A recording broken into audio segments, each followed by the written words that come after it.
কিও ভাই তোমার চোখে পানি কেন? বলে আমি মালিকের আদালতে কেমনে দাঁড়াইয়া জবাব দিব।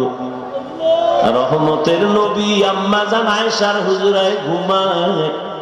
হঠাৎ নবী বলেন, আমি যদি ঘুমাই আমার চোখ বন্ধ থাকলে আমার অন্তর ঘুমায় না। হঠাৎ আমি কানের মধ্যে শুনি কে জানো আমার মাথার পার্শ্বে মসজিদে নববীতে কান্না করে রাতের গভীর। আমি উঠলাম, উঠা আমি বের হইয়া তাকায় দেখি রাতের গভীরে নামাজে দাঁড়ায়া কে কান্না করে। দুনিয়ার কোন সাধারণ কেউ না, আমার কলিজার সাহাবী, জান্নাতের 1 নাম্বার সার্টিফিকেটধারী সাহাবী আবু বকর নামাজে দাঁড়ায়া দাঁড়ায়া কান্না করতেছি। আমি নবী পেছনে অপেক্ষা করতেছিলাম। নামাজ শেষ, জিজ্ঞাসা করলাম, ও আবু বকর আপনি নামাজে দাঁড়ায় কান্না করেন কেন? আলহামদুলিল্লাহিল্লাযী জাআলাশ শামসা ওয়াল কমারা বিহুসবান ওয়ান নাজমা ওয়াশ শাজারা ইয়াসজুদান ওয়া ফাদ্দালা জামানান আলা জামান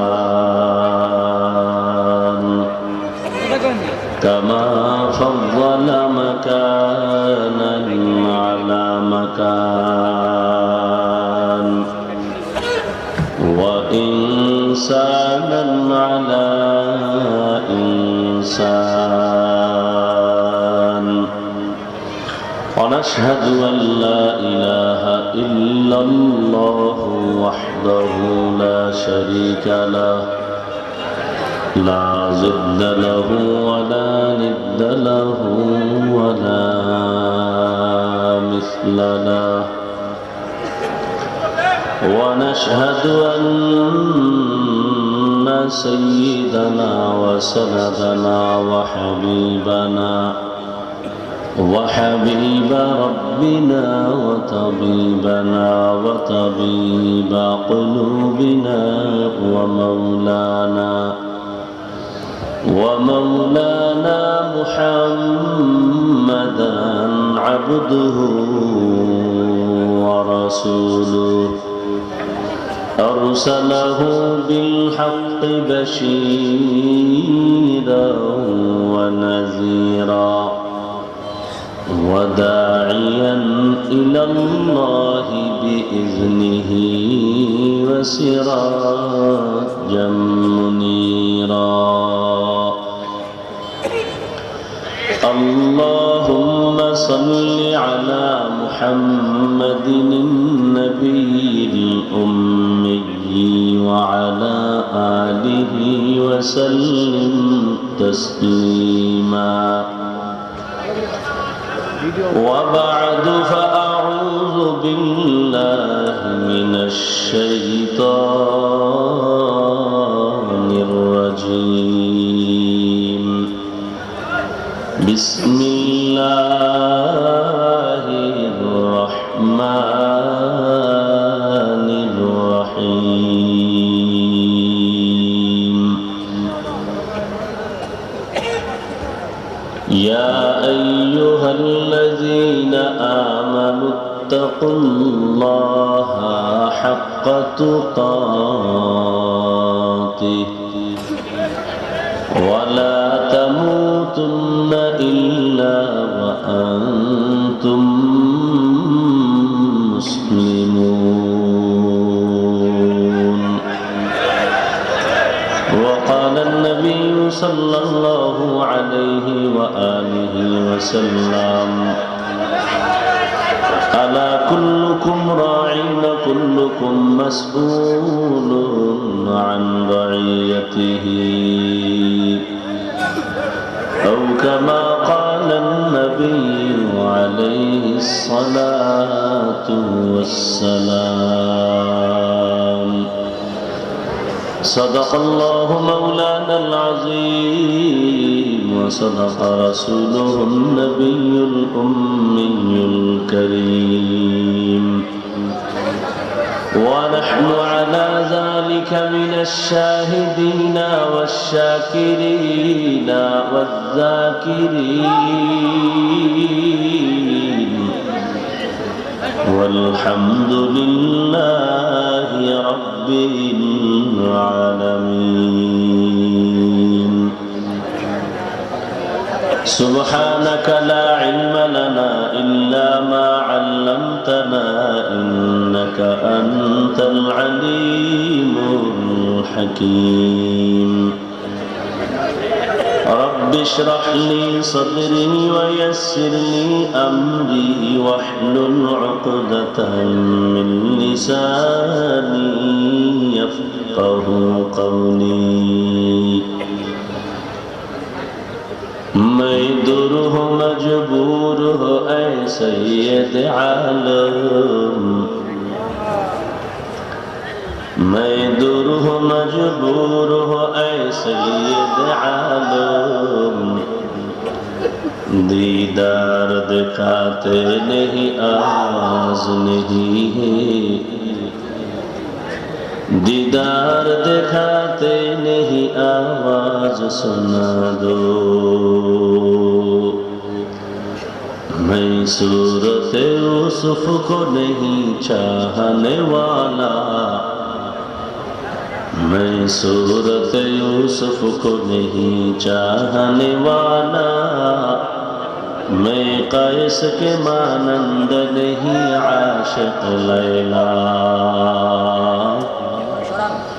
میں قیس کے مانند نہیں عاشق لیلا. میں عاشق مولا ہوں میرا عشق دوانا، میں عاشق مولا ہوں میرا عشق دوانا، یہ جملہ جہاں جس کی تجلی سے جانا، یہ جملہ جہاں جس کی تجلی سے جانا.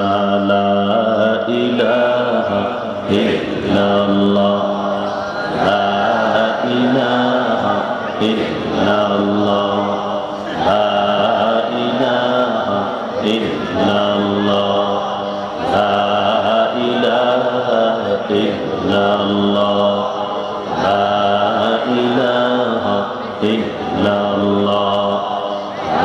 الہ الا اللہ، لا الہ الا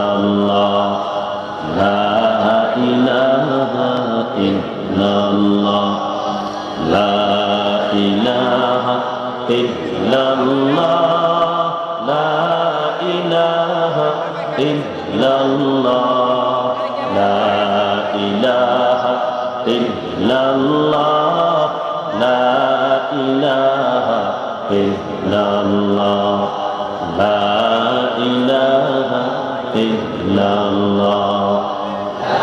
الہ الا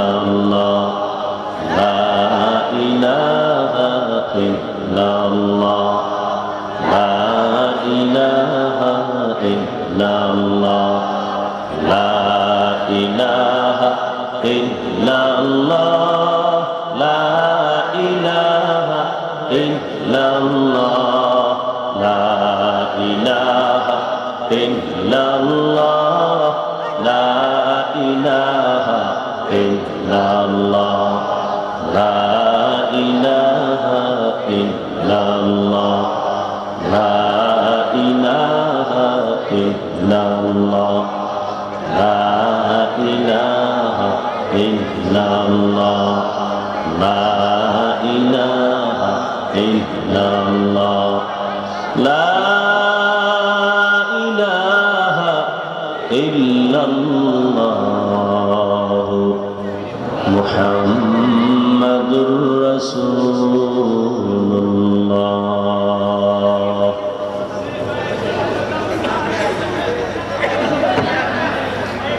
মাদ্রাসা তাহমিদুল কোরআন কর্তৃক আয়োজিত বার্ষিক ওয়াজ মাহফিল 22শে নভেম্বর 2024 ঐতিহাসিক ফতুল্লাহ ডিআইটি মাঠে আয়োজিত মহতি এ মাহফিলে উপস্থিত মোহতারাম সম্মানিত সভাপতি মাওলানা কারি আবুল কাসেম খান সাহেব দামাত বারাকাতুহুম, হযরত উলামায়ে কেরাম, অত্র অঞ্চলের বিভিন্ন স্থান থেকে আগত আল্লাহ পাকের আশিকিন, জাকিরিন, শাকিরিন, মুহিব্বিন, মুরব্বিয়ান ইজাম, কলিজার টুকরা আমার সমবয়সী যুবক বন্ধুগণ, স্নেহের ছোট ভাই, পর্দার আড়ালে সম্মানিতা মা ও বোনেরা, আল্লাহ পাকের দরবারে লাখো কোটি শুকর ও সুজুদ যে মহান রব্বুল আলামিন ফিতনার যুগে আল্লাহ পাক আমাদেরকে সুস্থ রেখেছেন এবং এই বেহেশতের বাগানে ওলামায়ে কেরামদের এই বরকতি মজলিসে আমাদেরকে আসা ও বসার তৌফিক দান করেছেন। নিয়ামতের শুকর আদায়ার্থে ঈমানের আওয়াজকে উঁচু করে, আওয়াজে উচ্চ কণ্ঠে দিল থেকে জবান খুলে মহব্বতে পড়ি আলহামদুলিল্লাহ। দরুদ ও সালাম সৈয়দুল মুরসালিন, রাহমাতুল লিল আলামিন, শফিউল মুজনিবিন, খাতামুন নবিয়্যিন, সৈয়দুস সাকালাইন, ইমামুল মুরসালিন হযরত মুহাম্মদুর রাসূলুল্লাহ সাল্লাল্লাহু আলাইহি ওয়া আলিহি ওয়া সাল্লামের উপর সর্বোপরি শুকর যাদের অক্লান্ত পরিশ্রমের মাধ্যমে আজ সুন্দর আয়োজন, সময় পরামর্শ অর্থ দিয়ে দোয়া করে উপস্থিত হয়ে মাইক লাইট প্যান্ডেলের ব্যবস্থাপনার মাধ্যমে সহযোগিতা যারা করেছেন প্রত্যেককে আল্লাহ পাক রব্বুল আলামিনের খেদমতের বরকতে দুনিয়াতে শান্তি, পরকালে চিরমুক্তির ব্যবস্থা করে দিন। এই ইকো দিও না ভাই, যেভাবে ছিল ঠিক আছে, মোরাও কার্ডের উপরে ভলিউম বাড়াও, বক্সের ভলিউম বাড়াও, একটু হালকা টান দেন, সাইডে টান দেন, আরেকটু বাস বাস বাস বাস।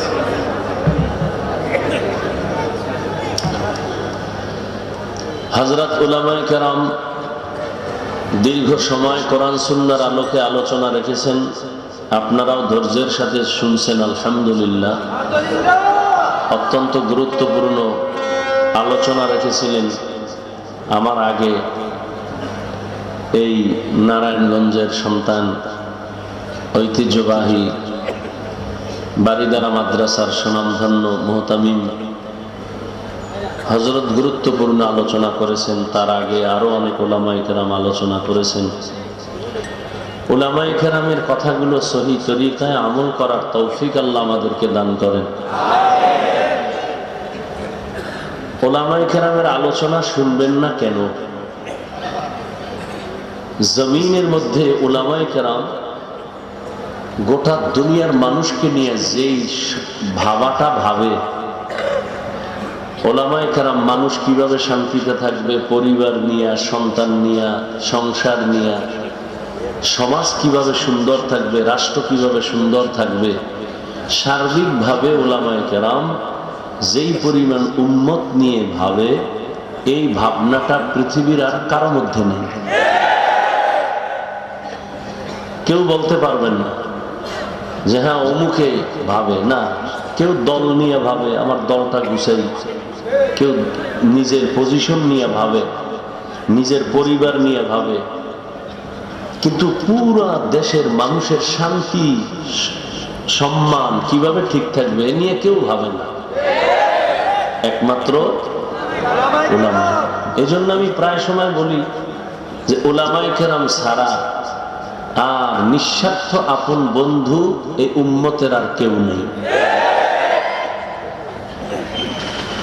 উলামায়ে কেরাম আপনাদের জন্য সব দেন, আপনারা কি দেন? গালি, বিরোধিতা। সকাল 9টা থেকে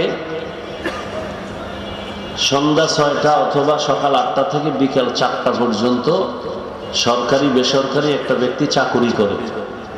এই ডিউটি এতটুকু, বেতন কত? 15,000, 20,000। আবার কম বেতন হইলে মনে করবেন এখানে আউট কিছু আছে।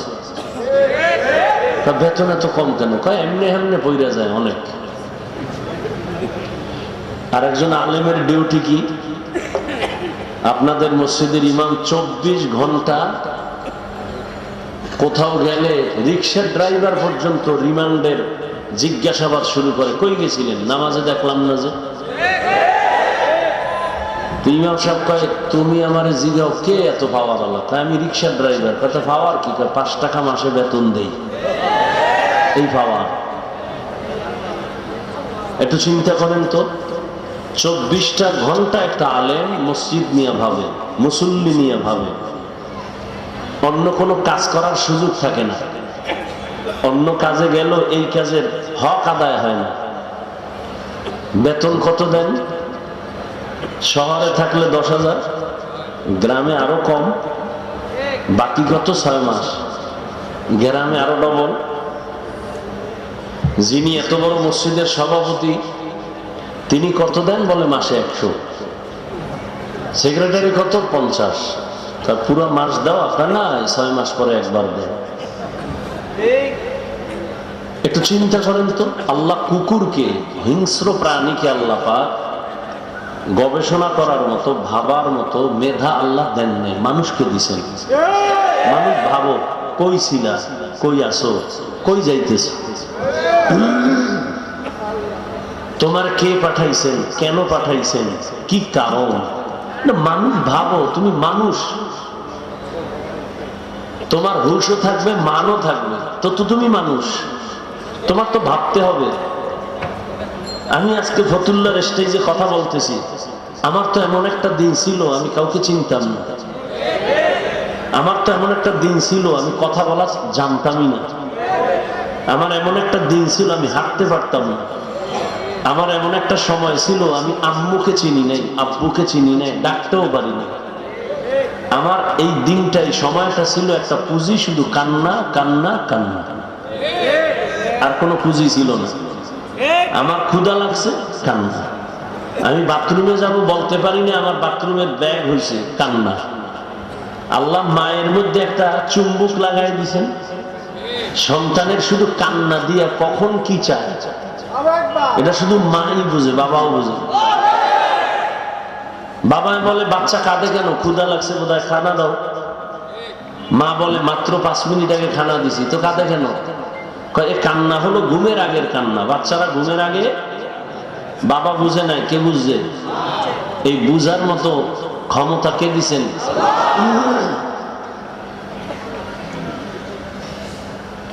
দুনিয়াতে যা কিছু আছে এগুলো সব কিছু আল্লাহ দিছেন কেন? সূর্য, চন্দ্র, গ্রহ, নক্ষত্র, গাছপালা, পানি, বাতাস, আগুন, সব কিছু দিছেন।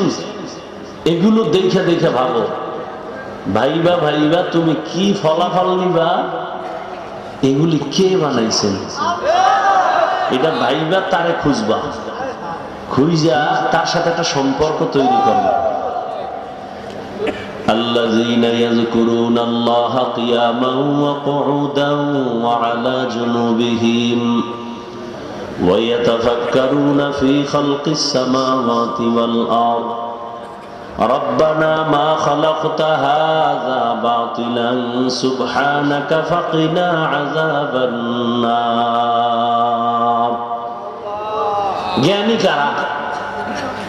আমরা বলি বুদ্ধিজীবী। আমি মাঝে মাঝে বলি তোমার জিবি কত? 1 জিবি না 2 জিবি? কত আছিল জানি না, পুরা জিবি হ্যাং হয়ে গেছে। এই জন্য আলেমও ভাল লাগে না, নামাজও ভাল লাগে না। মাঝে মাঝে আল্লাহরও ভালো লাগে। জিবি আসিল, কি হয়ে গেছে? এরা হইলো বুদ্ধিজীবী। কেমনে বুদ্ধিজীবী? যে মদের বোতল লইয়া বউরে মা কয়, এ বুদ্ধিজীবী। দাঁড়ায় প্রস্রাব করে, বুদ্ধিজীবী। ডান হাতে বিড়ি টানে, বাম হাতে চা টানে, বুদ্ধিজীবী। আর আল্লাহ কারে বুদ্ধিজীবী? আল্লাহর দৃষ্টিতে আল্লাহ কার বুদ্ধিজীবী আসলে কি জানো? ইয়াযকুরুনাল্লাহা কিয়ামা ওয়া কুউদা وعلى جنوبهم যারা আমার আল্লাহকে স্মরণ করে দাঁড়ানো অবস্থায়, বসা অবস্থায়, হাঁটা অবস্থায়। আমার এই কথা বলার শক্তি দিছেন কে? খুঁজে খুঁজে বের করে তিনি আমার আসল মালিক।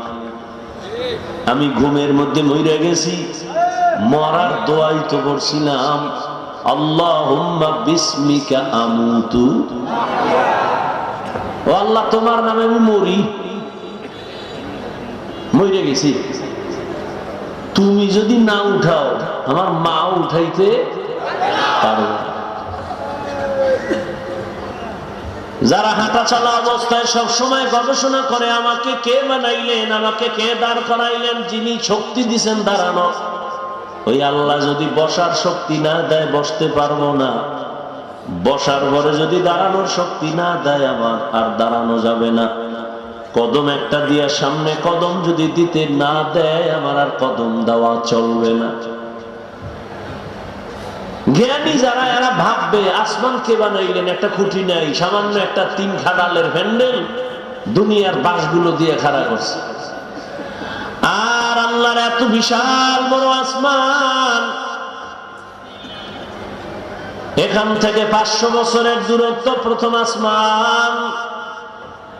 এইভাবে একটা না 7টা আসমান আল্লাহ টানাইছে। উপর দিয়ে কোনো রশিও নাই, নিচের থেকে কোনো খুঁটিও নাই, কোনোদিন নাড়াচাড়া করে না। এইভাবে বিনা খুঁটিতে এত সুন্দর নীল আকাশ কে টানায় রাখছেন? যারা জ্ঞানী তারা ভাবে এর পেছনে একজন মিস্ত্রি আছে, মালিক আছে। এই মালিকের তো চিনলাম না। বলখের বাদশা ইব্রাহিম ইবনে আদহাম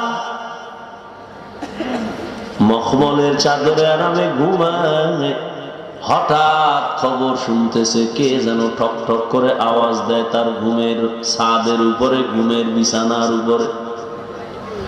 প্রহরীরে ডাক দিয়া বলে কে আওয়াজ দিল? কয় দেখি না তো কেউ রে। কয় আমি তো শুনলাম হাটে, কোনো আওয়াজ নাই। কে এমন সুন্দর আওয়াজ দিয়ে আবার চলে গেল?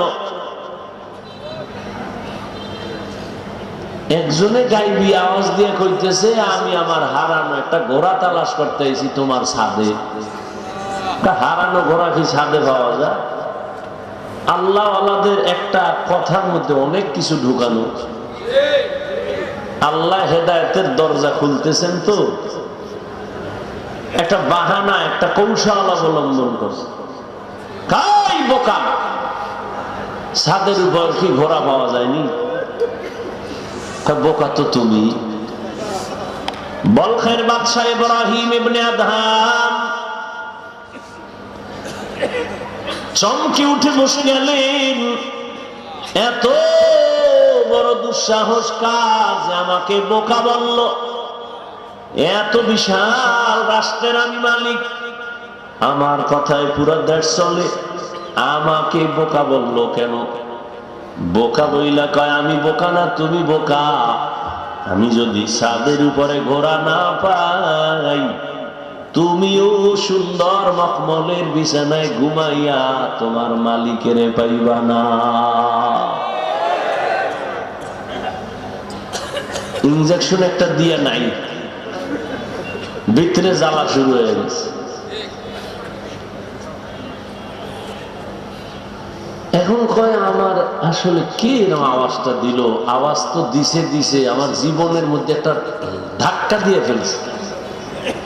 ভাবতেছে, জ্ঞানী মানুষ তো ভাবতেছে, ভাবতে ভাবতে ভাবতে ভাবতে মানুষ জমিনে বসে ভাবতে ভাবতে খালি উপরে উঠে, উঠতে উঠতে উঠতে উঠতে মহাশূন্যের উপরে চলে যায়। ভাবার দ্বারা মানুষ অনেক উপরে চলে যায়। এই ভাবাটারে তরিকাতের লাইনে বলে মোরাকাবা, মুজাহাদা, মুশাহাদা। বেদাতিরা এটারে বলে সাধনা। সাধনা করে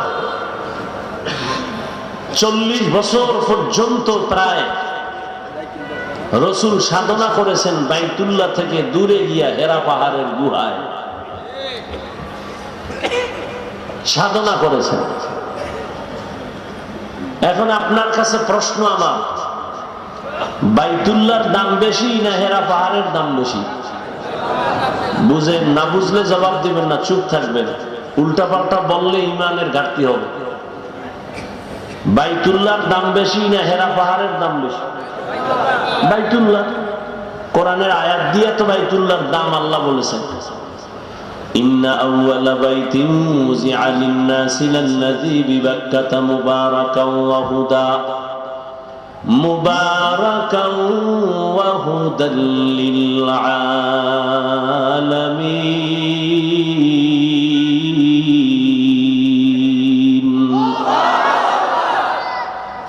আল্লাহ বলেন, আমি জমিনটা বানাইয়া কোনো কিছুই বানাই না, একটা ঘর বানাইছি বাইতুল্লাহ।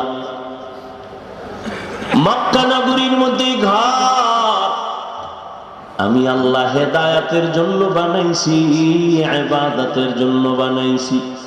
এটা এমন এক দামি ঘর, যেই ঘরের দিকে শুধু তাকায় থাকবে অনবরত সওয়াব লেখা হবে। এটা এমন একটা ঘর, আপনাদের ফতুল্লাহ এলাকায় মসজিদ গুলো কার ঘর? জমিনের সব মসজিদ গুলো আমার আল্লাহর ঘর, তবে বাইতুল্লাহর মতো একটা মর্যাদা নাই। বলে কেমন মর্যাদা? বলে বাইতুল্লাহর এরিয়ার মধ্যে কোন আশিক যদি একবার বলে লাব্বাইক, 1,00,000 বার লাব্বাইক বলার সওয়াব আল্লাহ দান করবে। বাইতুল্লাহর এরিয়ার মধ্যে বসে যদি একবার বলে আল্লাহ, 1,00,000 বার আল্লাহ বলার সওয়াব বান্দা পেয়ে যাবে। বাইতুল্লাহর এরিয়ার মধ্যে যদি একটা সিজদা করে আশিক, একটা সিজদার বরকতে 1,00,000 সিজদার সওয়াব পেয়ে যাবে। এরকম সওয়াব আর কোন মসজিদে আছে? এই পরিমাণ নাই। মদিনার মসজিদে আছে, নববী, মসজিদে নববী। বাইতুল মাকদিসের মধ্যেও বড় সওয়াব, কিন্তু বাইতুল্লাহর সমান না। সবই তো আল্লাহর ঘর, কিন্তু বাইতুল্লাহর সমান ঘর তো সব ঘর না। ফতুল্লাহর এই মাঠে সবাই তো মানুষ, কিন্তু সবাই আল্লাহর আদালতে জ্ঞানী মানুষ না। আল্লাহর আদালতে জ্ঞানী হওয়ার জন্য মেট্রিক বিএ পাস করা লাগে না, মাওলানা মুফতি হওয়া লাগে না, পীর হওয়া লাগে না। আমার মাওলার আদালতে জ্ঞানী হওয়ার জন্য আমার মাওলারে চিনা লাগে, আমার মাওলার সাথে গভীর সম্পর্ক করা লাগবে। এর যুবক, বয়ান তো তুমিও কম জানো না। নামাজ পড়া ফরজ, পর্দা করা ফরজ, মা বাবার খেদমত করা ফরজ, সবই তো জানো, করো না কেন? মিথ্যা বলা হারাম, গালি দেওয়া হারাম, গীবত করা হারাম, নামাজ ছাড়া হারাম, বেপরদায় চলা হারাম, নাচ দেখা হারাম, গান শোনাও হারাম, কাউকে হত্যা করা হারাম, চুরি করা হারাম, দুর্নীতি করা হারাম, জুলুম করা হারাম। সব এখানে এমন একটা মানুষ নেই যে জানে না। এরপরেও কেন করো না?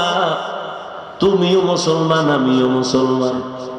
তোমার আল্লাহ আমার আল্লাহ এক, তোমার নবী আমার নবী এক, তোমার কাবা আমার কাবা এক, তোমার আমার কোরআন এক, তোমার আমার কালেমা এক, ধর্ম এক। অথচ তোমারে পাও ধইরা ধইরা আল্লাহর বান্দা উলামায়ে কেরামরা বুঝাইতেছেন, তাবলীগওয়ালাদের মেহনত, পীর সাহেবদের মেহনত, উলামায়ে কেরাম, খতিব সাহেবদের মেহনত, পাও ধরে ধরে তোমারে বুঝায়। এরপরও কেন বান্দা তুমি নামাজ পড়ো না? কেন তুমি পর্দা করো না? হালাল ভাবে চলো না? এর একটাই মাত্র কারণ, তুমি কারে সিজদা দিবা তার প্রতি তোমার মায়া এখনো হয় নাই। আর মায়া না হওয়ার কারণ, তাকে এখনো তুমি চিনো না।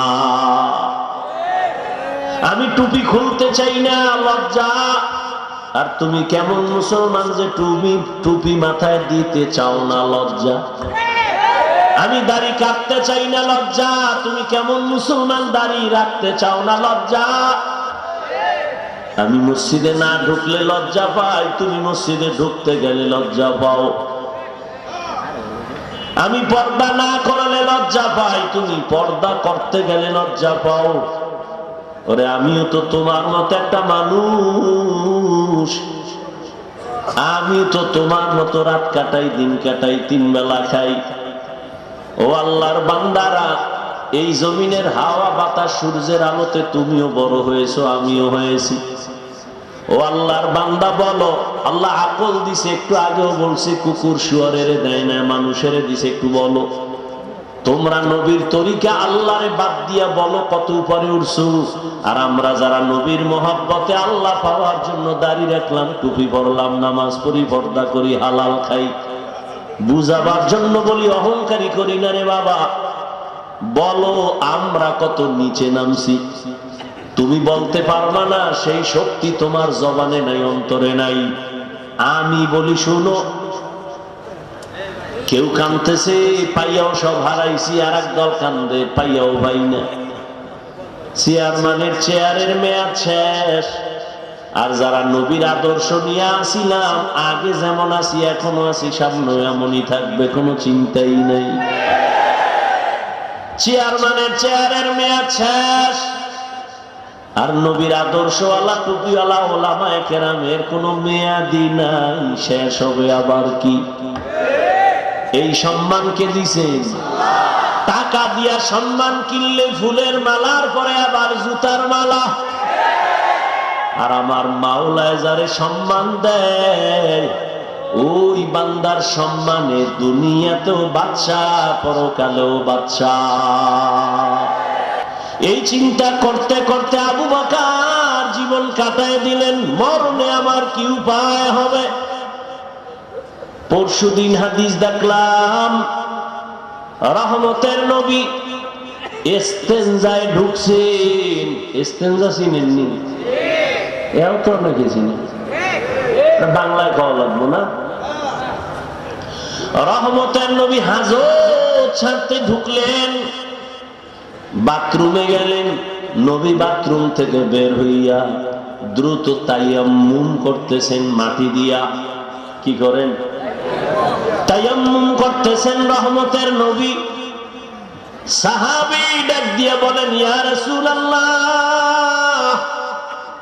ওই যে পানি দেখা যায়, পানি দেখলে তো তায়াম্মুমের আর দরকার কি, ওখানে যাইয়া ওযু করে নিবেন।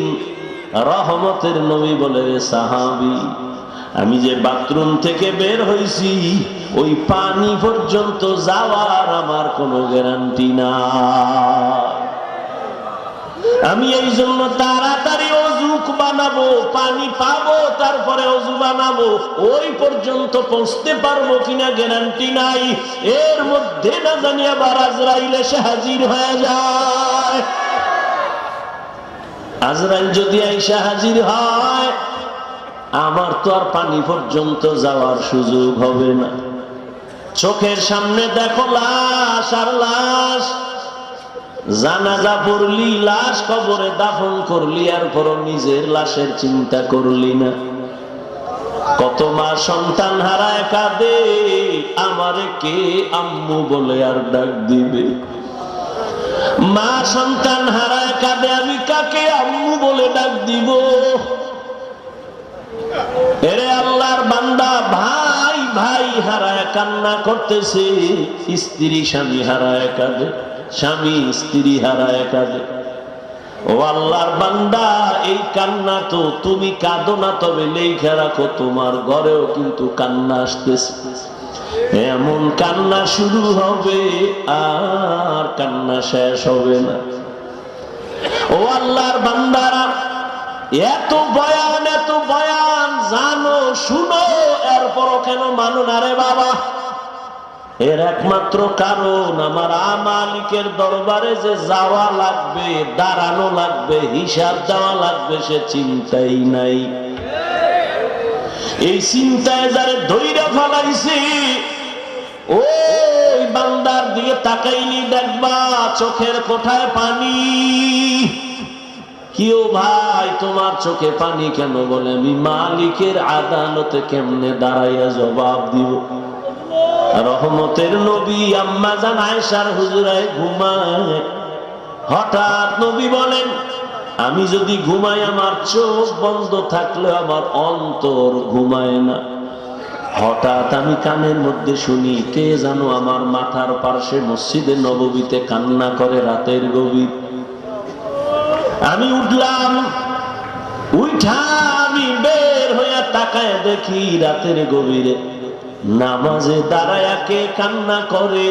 দুনিয়ার কোন সাধারণ কেউ না, আমার কলিজার সাহাবী, জান্নাতের 1 নাম্বার সার্টিফিকেটধারী সাহাবী আবু বকর নামাজে দাঁড়ায় দাঁড়ায় কান্না করতেছি। আমি নবী পেছনে অপেক্ষা করতেছিলাম। নামাজ শেষ, জিজ্ঞাসা করলাম, ও আবু বকর আপনি নামাজে দাঁড়ায় কান্না করেন কেন? আবু বকর বলেন, ইয়া রাসূলুল্লাহ আমি আল্লাহর আদালতে কেমনে দাঁড়াবো সেই ভয়।